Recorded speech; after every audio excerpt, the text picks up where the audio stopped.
Hi everyone. So, how often do you receive a file with a graph that looks a bit like this? You have no idea where the things are you need, everything is messy, there's lots of nodes in the graph that aren't actually used to compile into an output. What if you could just press a button and clean it up? Well, I've been working on a small tool that does exactly that. So all jokes aside, let's go into a realistic case where we can see what's going on. So this is a more realistic graph that you could potentially receive from a peer colleague that sends you a file. All right, so as you can see here, we have our small tree of nodes that result in this one cube that is being extruded on 4 sides. Not very complicated, pretty easy, but it's a good example on what the tool does and to show the functionality.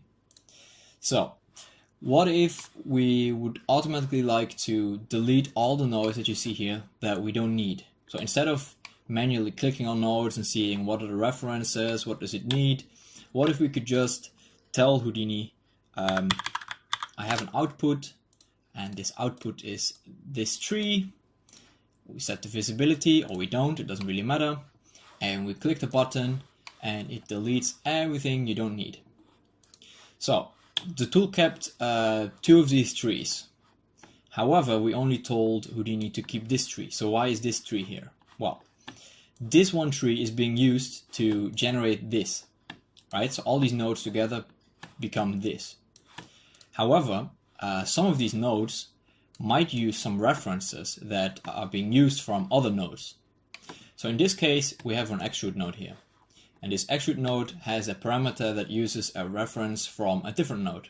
So as you can see here, it wants some information from the control node, which is this guy. So what the tool does is it sees, okay, this node needs this node, so we're not going to delete this, right? So it doesn't. However, this one control node also uses some data from something else. It uses it from the null 18 node, which is this guy. So what the tool does, it also checks, okay, I found a reference, does this have a reference, or any connections? No. Oh, it found a reference, continue on. This null 18 node has some data. What the tool then figures out is, do I need this tree above it? Probably, because it's probably being used to calculate some sort of data that compiles into this one float variable that you see here, which derives a control, which then in turn again controls the extrude node. So the tool keeps this node as well. However, in some cases, you might have some parameters that are being linked from within a subnetwork or something else in your graph.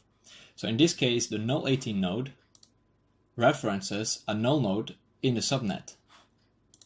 As you can see here, this null node in the subnet has a parameter that controls the null 18, which then again controls this control node, which controls extrude 4 node.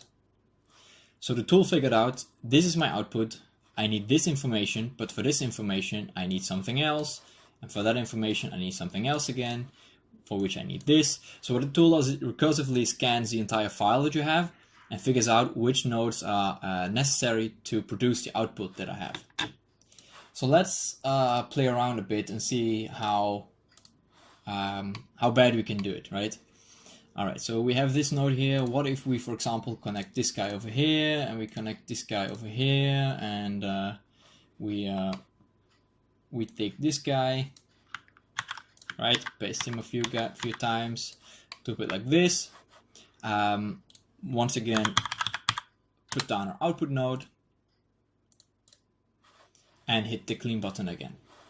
So as we saw now, the tool sees this chain, but now we link something else on top of it again.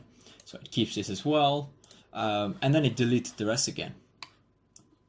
Right now, this tool only works in the sub context, but I'm currently looking into increasing the functionality and extending it to different networks.